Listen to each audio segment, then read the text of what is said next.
Welcome to Mosaic Arts Online. I'm Rachel Sager, and this is quilt blocking in Picassiette. In this course, two important things happen. I will help you to think like a quilter while working and playing as a mosaicist.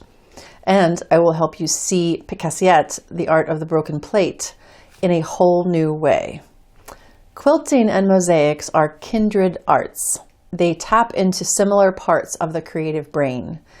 Pieces of things, organized in a particular way, my personal definition for mosaic, easily slides into a quiltish definition. In this course, I will use the patterns of fabric as inspiration. Step by step, I will lead you through the thrill of plate hunting and collecting, the ins and outs of cutting, categorizing, and making the very best use of what each plate has to offer. Why some plates are worth spending a few dollars on and others are not worth the trouble. Next, I will introduce you to the traditional log cabin quilt pattern. The secret weapon to this course is how I break down each strip of fabric in the quilt block to a fun Picassiette adventure. Each mosaic strip will be an opportunity to practice line building and short spurts of andamento. We will discuss light and dark values and how these play similarly in both mosaic and quilting. This composition is deceptively simple.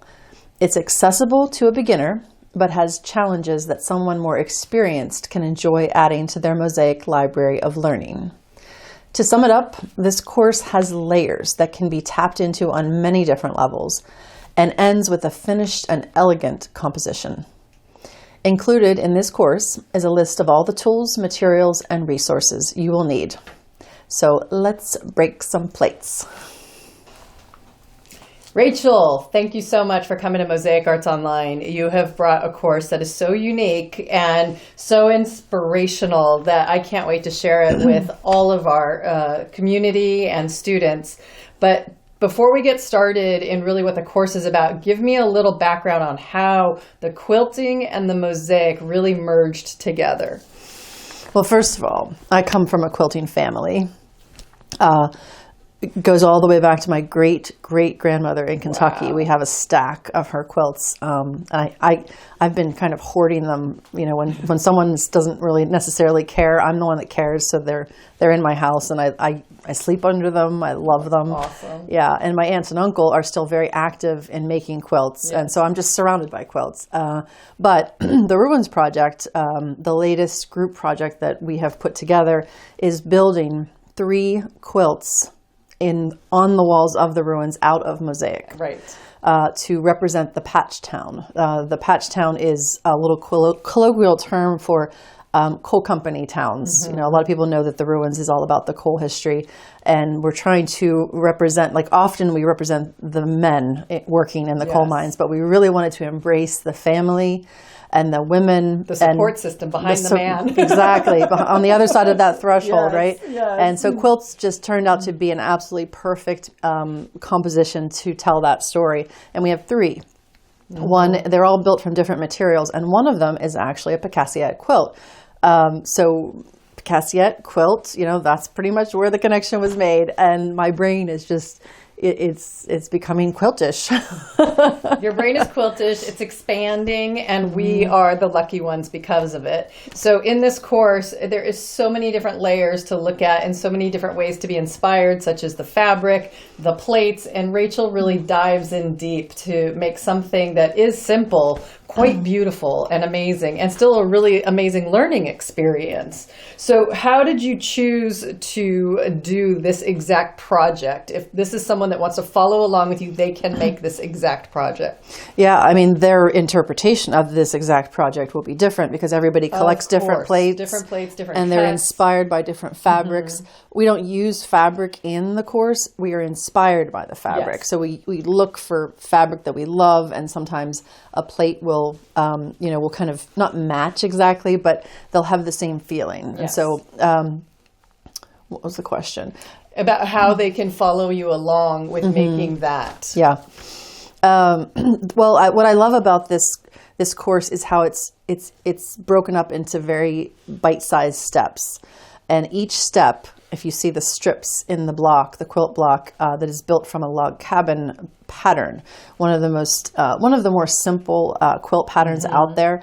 And it's just made from mosaic. Yes. It really is made from mosaic. And there is no end to how this can be interpreted. This is my interpretation just this week. If I make another one of these, it will be different. I'll have a different collection of plates. I'll be in a different place. But being able to practice on these little strips, I mean, it was...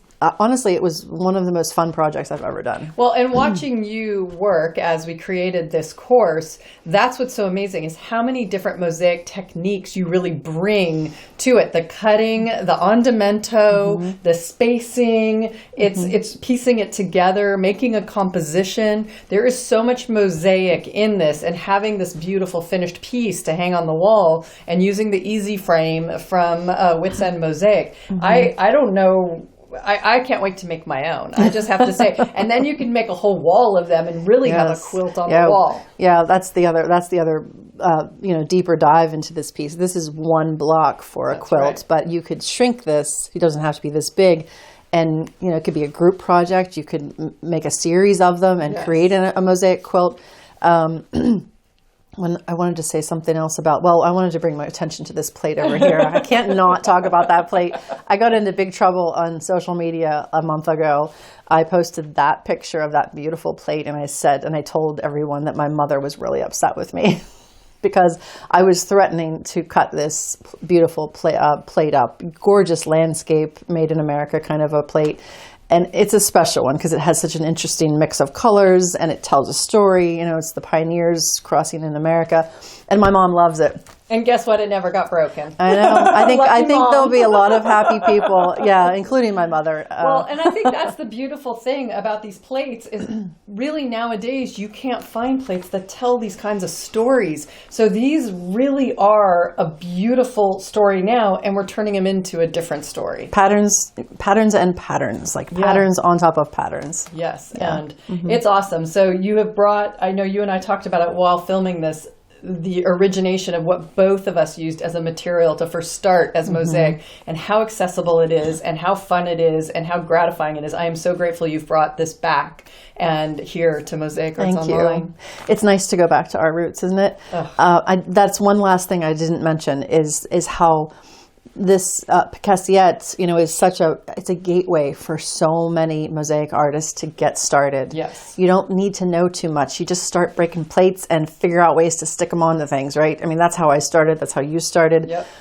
But I do want to make a point that this technique that I'm teaching is taking the Picassiette that you may know way down into a deeper way of thinking about it, and using it more in a classical language that you would use like for smalty or marble, more of the andamento. The andamento, and the size differences are huge. So there's a big departure from traditional Picassiette. Yes, and it is a great way to learn this, is just follow along with Rachel in this course, and it's as though she's sitting with you virtually, and I can't thank you enough for bringing this here. It's just a great course. Very excited. Thank you. Yeah. Thank you.